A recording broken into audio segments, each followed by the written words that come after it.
ये मौलाना अशरफ अली थानवी बड़े बड़े उलमा की किताबों के नाम की तरफ कि उलमा के तजुर्बे हैं। बच्चा पैदा नहीं हो रहा है तो रान पे कुरान की आयत लिख के लगा दो, हाँ कमर पे लगा दो तो बच्चा पैदा हो जाएगा।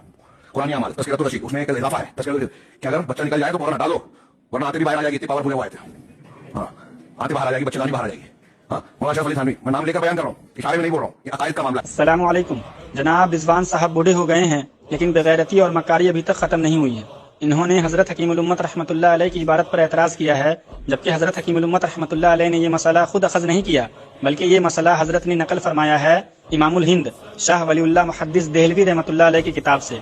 हज़रत शाह वलीउल्लाह मुहद्दिस देहलवी रहमतुल्लाह अलैह फरमाते हैं, और जिस औरत के दर्द ज़ा हो यानी लड़का पैदा होने का दर्द तकलीफ दे तो पर्चा कागज़ में ये आयत लिखे और उस पर्चे को पाक कपड़े में लपेटे और उसको बाएं रान में बांधे तो वो जल्द जनेगी।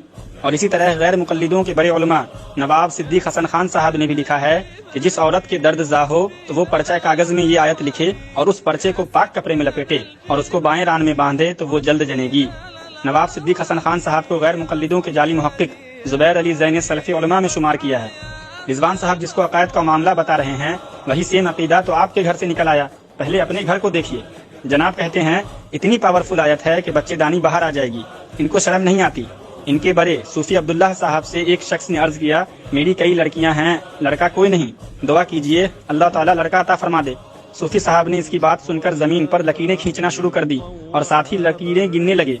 पहली लकीर खींची तो कहा 1, दूसरी खींची तो कहा 2 और तीसरी खींची तो कहा 3, चौथी लकीर आधी खींची थी और अभी लफ्ज 4 जबान से नहीं निकाला था कि दरख्वास्त करने वाले ने हाथ पकड़ लिया और अर्ज किया बस 3 ही बहुत है।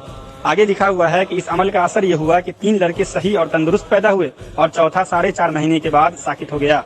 रिजवान साहब कहते हैं बच्चेदानी बाहर आ जाएगी और यहाँ लकीर खींचने से पूरा का पूरा बच्चा बाहर आ जा रहा है तो इन्हें कोई मसाला नहीं है और ये भी अकायद का मामला है। गैर मुकल्लिदीन हजरात से हमारा सवाल है कि कब तक मुवाफ़क़त का लुबादा ओढ़े उम्मत मुसलमान को गुमराह करोगे।